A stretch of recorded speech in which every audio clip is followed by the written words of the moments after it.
We know that I'm sending the second one. The algorithm doesn't know that. Even if that gets stuck in a spam, that's not the only email I'm going to send. Even if people misunderstand and flag that and we get in a little bit of trouble, email's not the only way we're talking to anyone. And that's not the only person we're talking to, right? We're diversifying our efforts to protect ourselves against this stuff that we can't control. Into his eyes. They're the eyes of a man obsessed by success. Eyes that mock our sacred institutions.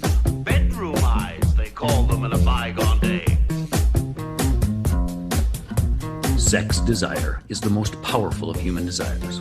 When driven by this desire, men develop keenness of imagination, courage, willpower, persistence, and creative ability unknown to them at other times. So strong and impelling is the desire for sexual contact that men freely run the risk of life and reputation to indulge in.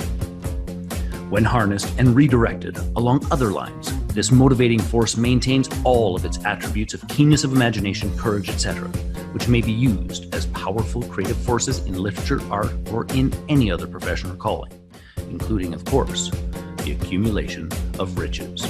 Napoleon Hill.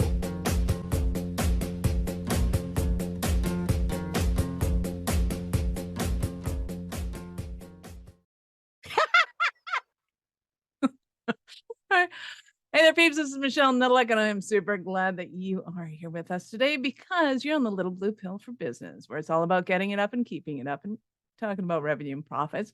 But we know it's all about the 6 inches between your ears. So I, your host, interview some of the hottest people in the industry that are blowing and going so that we can help you get in on some action. Clearly, this is a podcast for people who enjoy a little tongue in cheek and not just physically. And today we are jumping in bed with the bestest guest, Annie. So excited to be here. We were just talking about how Zoom keeps moving the buttons, and I went, "What? That is so mean." Could you imagine? That's like sleeping with most women, I'm sure. It's like, where the hell is that button? Where did I gotta get the inside one and the outside one, and ideally at the same time. What?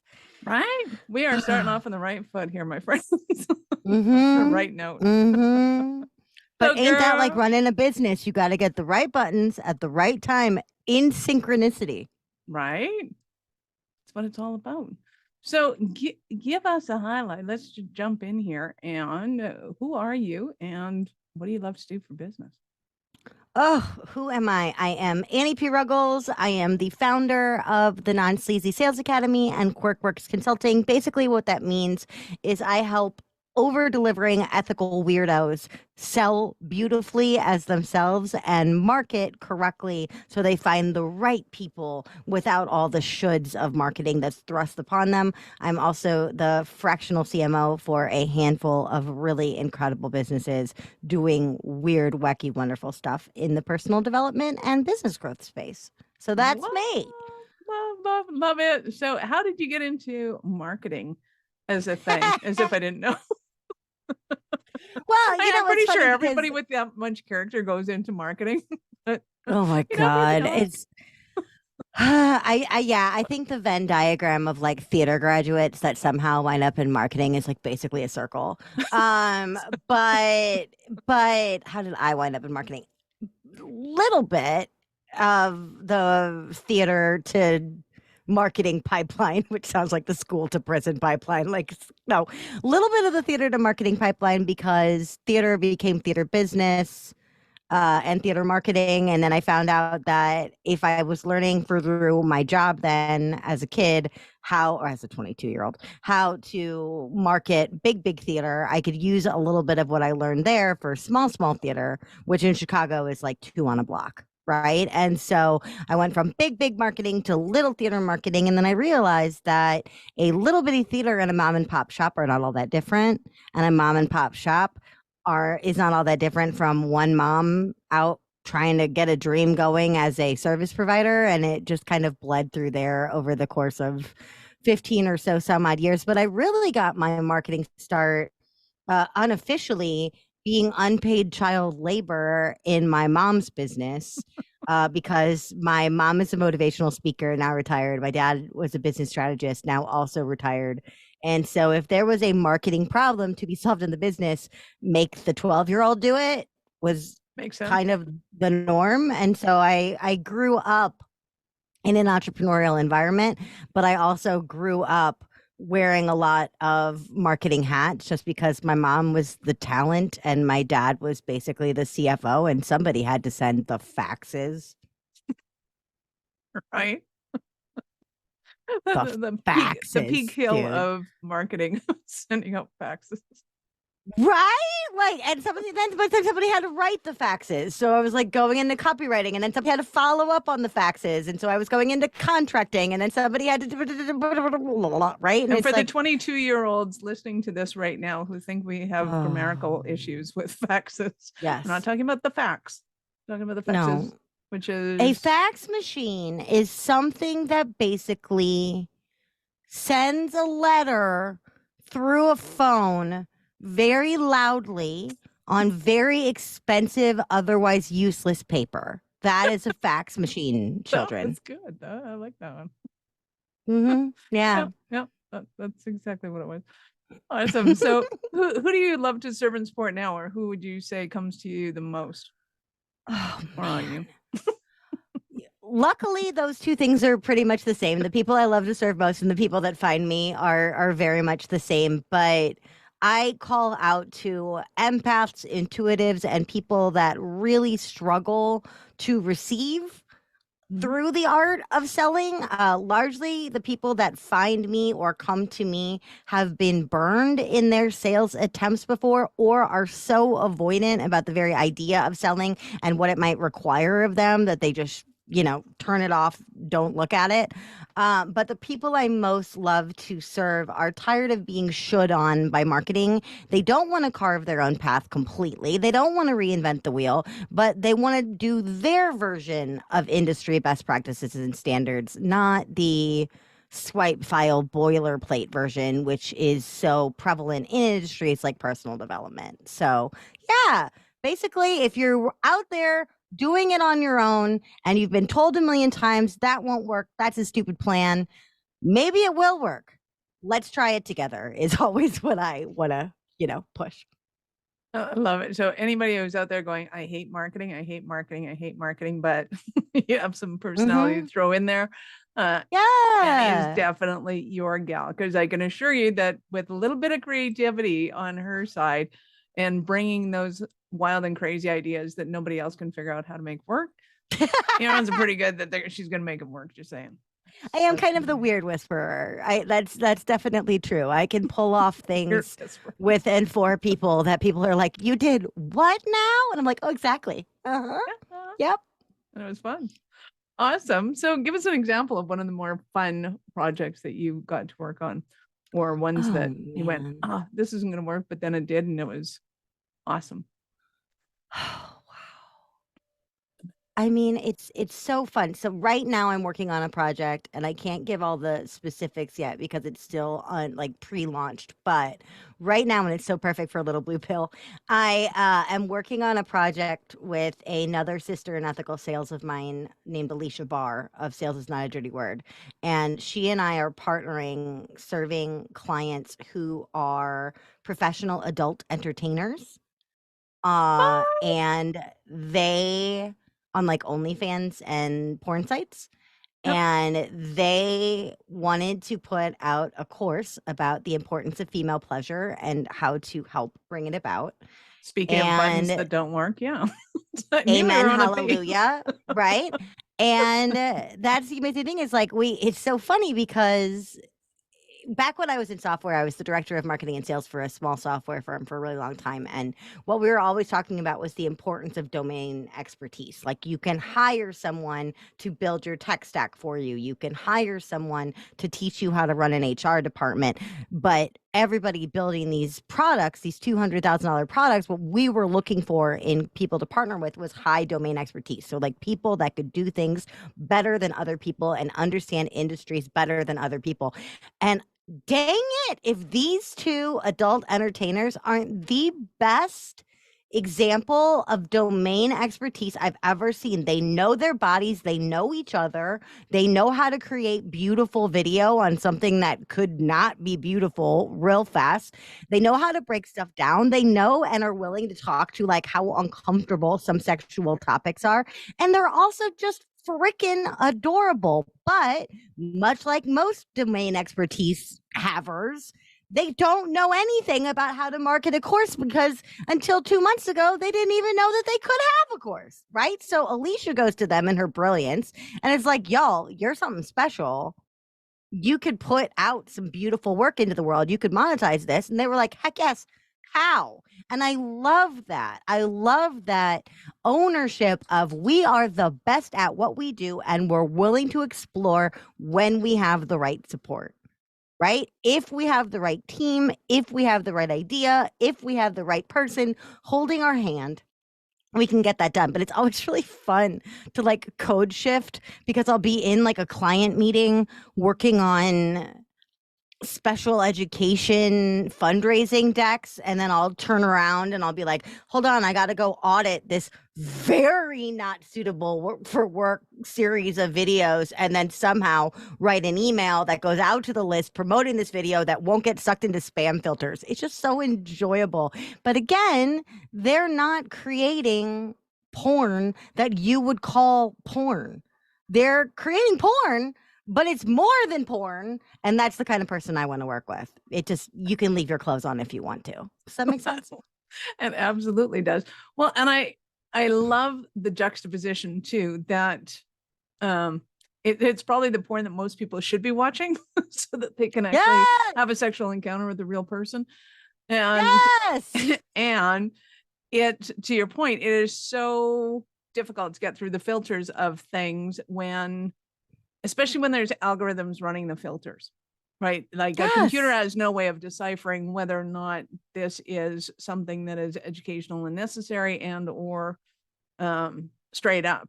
And a lot of people don't understand those nuances because it's not their specialty. Like understanding Facebook ads, Google ads, and any other ads for that matter, is really understanding what those algorithms and filters are filtering for, and they change on a monthly basis. Oh, heck yeah. I mean, Amazon famously now, because I've been whining about it on anyone that will turn a microphone on for me, Amazon accused me of plagiarizing my own book. And in doing so, delayed the launch of said book for almost 2 months because they wouldn't publish it. What? That is because algorithms, to your point, and even the best AI, which I love, I am not anti-AI at all. Not as a writer, not as a marketer. I embrace our robot overlords. It's fine. With the exception of whatever happened in the Amazon algorithm, it convinced their supercomputer that makes all decisions, apparently, that I had submitted a plagiarized version of my own book up to and including, they sent an email to Annie P. Ruggles at AnniePRuggles.com that said, we have found that this book is a full plagiarization of The Coach Who Would Not Sell by Annie P. Ruggles. And I literally wrote back to them, look up at who you emailed, Joe. Oh, God, that's hilarious. So we got to be careful, but also at the same point, we just kind of got to evolve. And we kind of just got to roll with the weird algorithmic punches because what else are we going to do? Right. But when we have those issues, I mean, getting your own email, getting an email saying you've plagiarized yourself is one thing. But another thing is that people don't realize that with those kind of algorithms, Google and the overlords can not really shut down your site, but they can make your site invisible to everybody else when you don't have things in place like proper site maps. And they're going, like, most people are going, like, what the hell's a sitemap and why do I care? And isn't that like an 80s term? And what? But that's why it's so important not to put all strategic eggs in one bucket. Yes. Right? My Amazon launch got horribly botched and I was upset about that. But I wasn't devastated and it didn't, I mean, I would have made more money. straight up, right? But I also didn't put all my financial eggs in that basket. So what happened was I already had a big friends and family marketing campaign set. I had a big organic and social with my email list campaign set. Who Those went doesn't off like a big without a organic? hitch. Just saying. I got to say Oh, that. big Sorry, you said it. I organic. have to interrupt it. Big organic. But and so those other things went off as planned. The book still got out there because I wasn't just going, it's Amazon or bust. Right. And so if I did send one email that I used, you said I can say whatever I want. So here we go. Yep. Like to your point, when I write an email for my clients and I put the word clitoris in the email, is that somebody selling some kind of supplement or something in spam? Is that a Nigerian prince email? Or am I actually sending something about how to better treat a clitoris? We know that I'm sending the second one. The algorithm doesn't know that. Even if that gets stuck in a spam, that's not the only email I'm going to send. Even if people misunderstand and flag that and we get in a little bit of trouble, email's not the only way we're talking to anyone. And that's not the only person we're talking to, right? We're diversifying our efforts to protect ourselves against this stuff that we can't control. Right. And it's funny because things that I have seen get trapped are things like chicken breasts.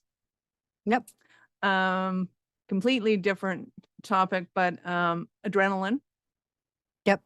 And it was something to the effect of sports performance.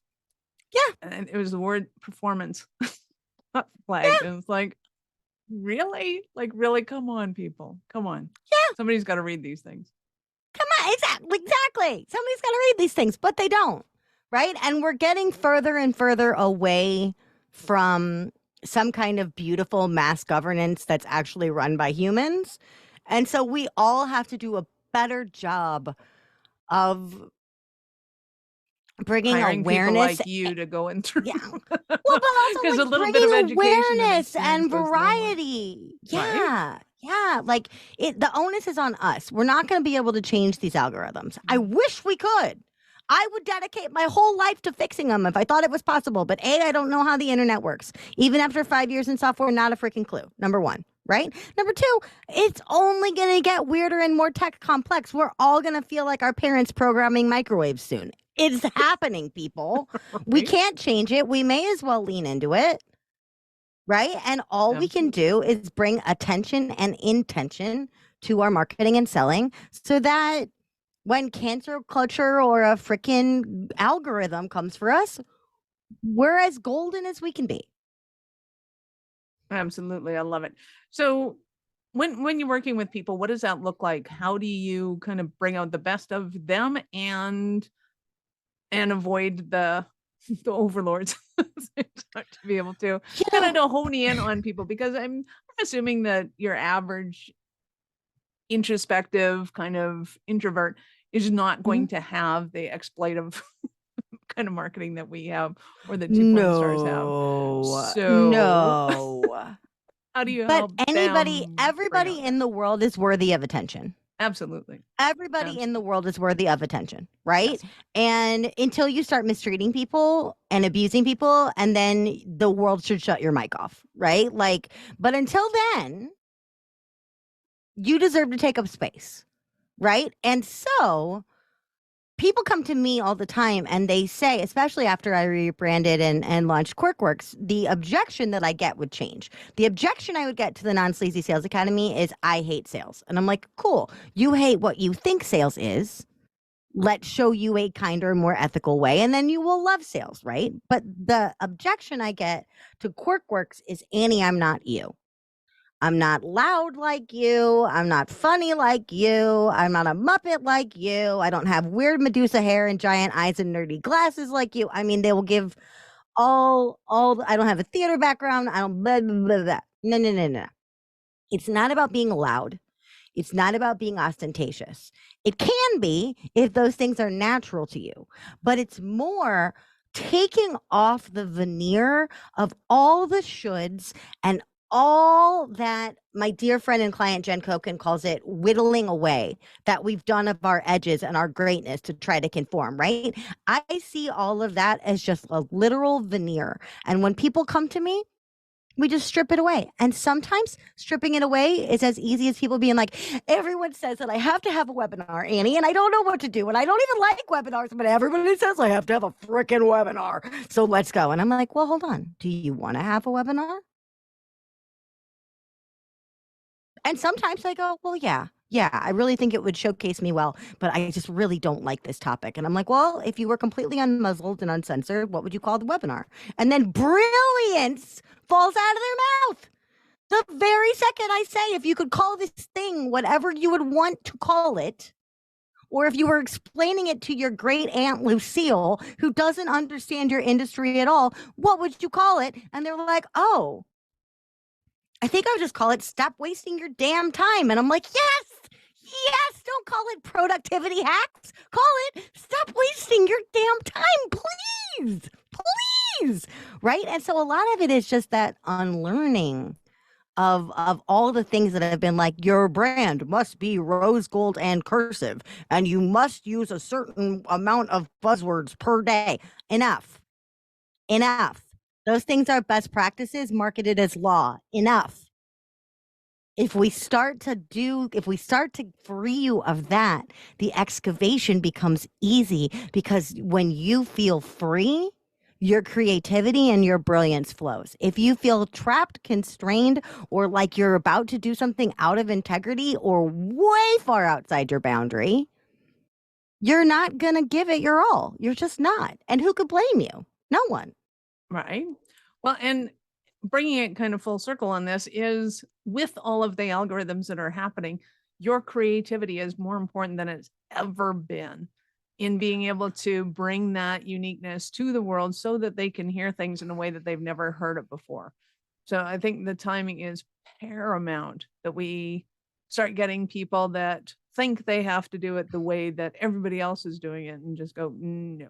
Okay, that's gonna stop right now. Billion, trillion, zillion, billion, trillion % yes, right? Every single one of us is in a crowded market that's getting more crowded by the day.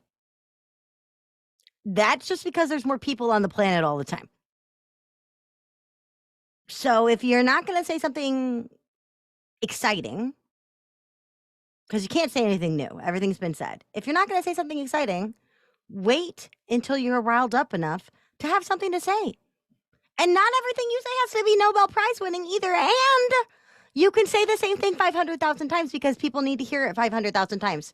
And everybody doesn't hear it every single time you say it, right? That's another thing I get all the time. I don't have enough content. Well, then say the same thing 600 times. I don't care. Well, and as I always said when I was teaching my courses, it's up to me to say it 5 times, 5 different ways, so that you understand what I'm talking about. It is not up to the student to figure out what the hell a teacher's talking about. I think that's why our school system failed so badly in the first place. The teacher would say the exact same thing 5 times the exact same way. And it's like, dude, I could have taken a videotape of that and watched it over again. And I'm all for that in marketing. Don't get me wrong. I will definitely take that video and splice it. Change it, but just up a say the little. exact same thing 5 different ways, record those. And all of a sudden now you have 20 pieces of content that you didn't realize that you had. And yes, you're saying the same thing over again so that people can hear it the way they need to hear it in order to be able to understand.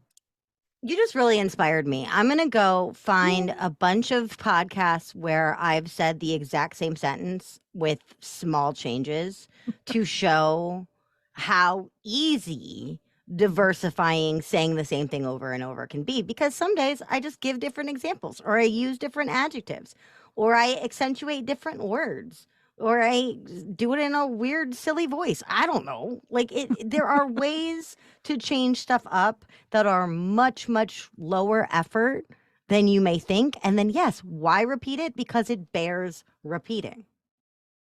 Period. Nice. Love it. You can put your own spin on literally anything. Even things that people hate, you can make glorious and new.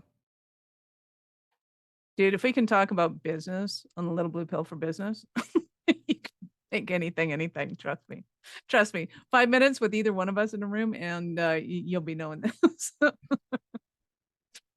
Awesome. Which is exactly why when you're like, I have this show, and I'm like, oh, I'm going on that show. Right. hmm Awesome. I So, got to say clitoris on a podcast. When has that ever happened? right, and we won't even censor it. How fun is that? I'm so excited. Mom, I made it. So when somebody is listening to this, they identify themselves as potentially an introvert or potentially somebody that's like an extrovert and going, yeah, but I shouldn't be saying my stuff, or like, so there's that kind of stuff going on. But what kind of struggles do they have in their business that they're going, oh my God, Annie, I need you so badly? One, if they're bored to tears with their own shit.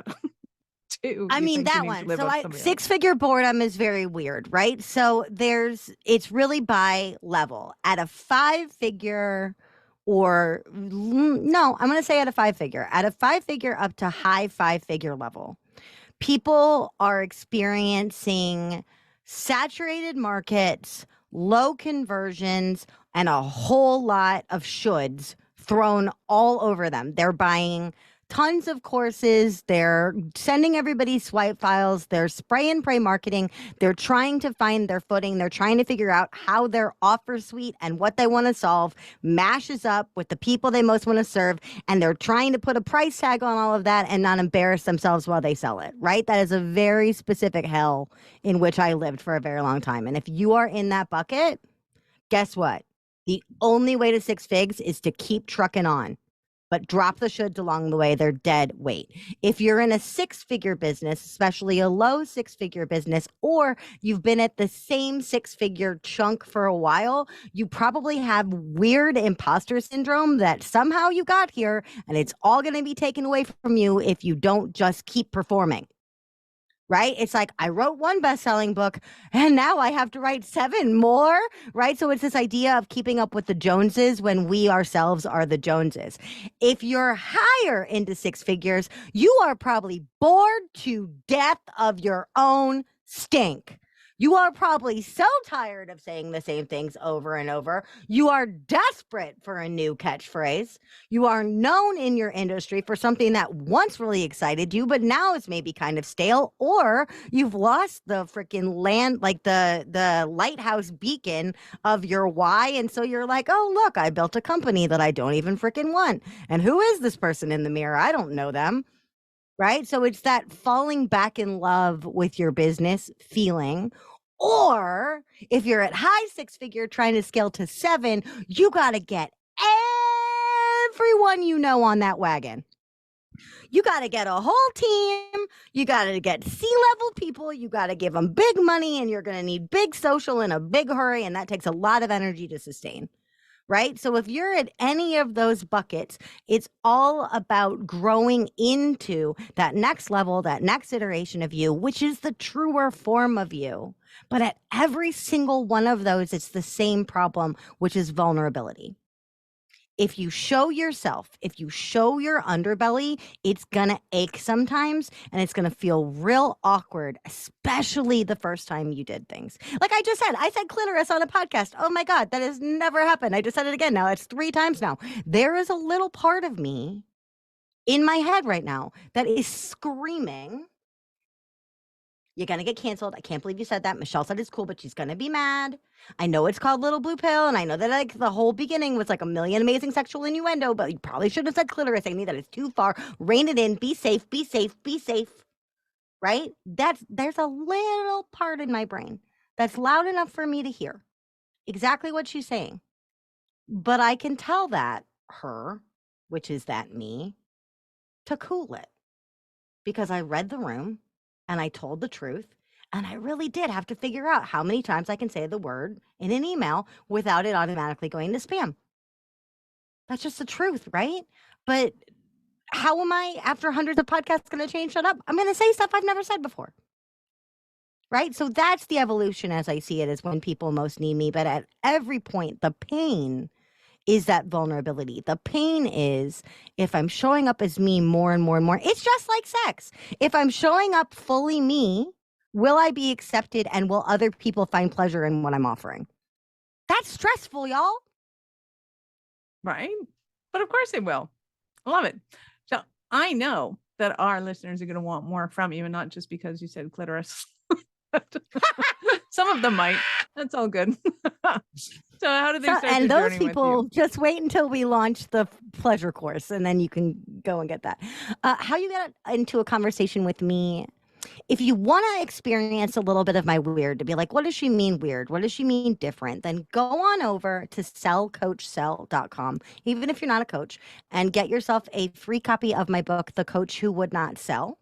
Just use the code Michelle sent me, and it'll give you your copy for free. You'll see my spin on sales, so you can start to get a little bit more about how I mean that you can shape things your own way. Or if there's something in you that's eager to come out, or if you are just chafed to death from all the shoulds and people trying to whittle you down, as Jen would say, then what I want you to do is screw my website. Don't even go there. Go directly to a site with messaging. For me, the best two are Instagram, where I'm at Anniepreneur, or LinkedIn, my favorite site, shockingly, where you can just look up my name, Annie P. Ruggles. Send me a message. Let me know what you're up to, and let's see what we can excavate together. I'd be glad to do it. Love it. If you've got something growing inside you that's got to get out, go and talk to Annie. Or call a doctor. Or call a doctor. The way that you just said that, I heard it back, and I'm like, hey, you got something growing inside of you. Consult a gynecologist. That could be true too. So, we'll of course have all of Annie's links in the show notes. Scroll down, click on the link, open up in a new browser because we're not done yet. So, Annie, you mentioned earlier that your parents were both entrepreneurs, but when would you say that you discovered that you were that special kind of crazy enough to go, yeah, I need to become an entrepreneur? Oh, when did I decide I was the special kind of crazy enough to do this? I have to remind myself and re-choose it every single day. So that question's a bit tough, because sometimes I'm like, I'm not crazy enough to do this. I want my bed and I want a 401k and I just want validation all the time and never to make a life again. Okay. But most of the time that's not the case. When did I get this? I think when I realized how unemployable I've become, Right. and because I would always just want to innovate on things. So like I had a job where I would call a bazillion people to tell them that they want a happy hour party at a bar where everybody wanted a happy hour party, right? So I would have to say the same script over and over and over and over and over and over and over. And I was just like, well, hold on. Why are we doing it this way? Why can't we do it this way? Also, the sales script is terrible. Also, why can't we change it up? Also, and why am I calling these people? And why are we lying to them? Why can't we just say, hey, you were in and you seem to have enjoyed yourself. I don't want to say you won a party because everybody gets the party. Why can't we just tell the truth? And they're like, Annie, read the script. Annie, read the script. It's a script. It's written down. Read it. And I'm like, okay, cool. And they're like, well, send these emails. I'm like, these emails are terrible. Why do I have to do this? And I was like, and what happened was I revolutionized the entire department of the business's Chicago location. They took my changes out nationwide, implemented them everywhere, and then laid me off. Oh, So I was that's like, just you know rude. what? I mean, it was just rude. But also, did I want to work in a bar basement with roaches for the rest of my life? Answer, no, I did not. So that was one of the many liberations of me. But that was when I had the idea of like, I don't like when I have to do things the way that they're fed to me. I really don't like adopting other people's ethics or style. Which is part of the reason why to this day I will never encourage my clients to do something that even feels like it minorly grates on their ethics. I did not like telling everybody they want a party when everybody wins. I didn't like it, and I could have changed it and made the bar just as much money, and I did. And that's what I was like, well, this is dumb. Not that I'm always better at everything than everybody else. I'm not. But when I'm allowed to do things my own way, things get done. And people feel better about the way they're done. And so when that happened, and I was like, I can keep aping everybody's morals until I die, or I can just do my own. Right. Love it. Love you, baby. You are awesome. And You are awesome. I could talk to you all day long. You know that, but we got to get back to work. So any last words? Last words for the peeps. if you need the little blue pill sometimes to get you back up, I want you to know that that is not because something is wrong with you. That is because entrepreneurship is hard. And so if you need a boost, sometimes there's no shame in that. And if you need to recalibrate sometimes, there's no shame in that. If you need to lean on someone else sometimes, there's no shame in that. You're not bad for needing the pill. I wish again that I could fix the industry and the algorithm. I can't. But what I can do is my part to normalize that sometimes you just need to take your little blue pill and be proud of yourself for taking it. Here, here. Love it, love it, love it. And thank you so much for being here with us today. I appreciate your time and I know how valuable it is. Oh, I'm thrilled to be here and I can't wait to see you soon. Awesome. Peeps, this is Michelle Nedelec, your mistress in business. Thank you for being here with us today. Be sure to subscribe to the show, share it with your friends so we can help you all get it up when you need us because we love having you here. Thank you for listening to the Little Blue Pill for Business podcast with your mistress in business, Michelle Nedelec. Why are you still here? Go to littlebluepillforbusiness.com and get your goodies. If you enjoyed the show, be sure to share it with somebody else that you know would enjoy getting it up in business after you subscribe to the podcast, of course, so you won't miss any future episodes. Now, check the notes for links. Oh, and only tell your wife if she's into this, entrepreneurship. And I'll see you both on the other side.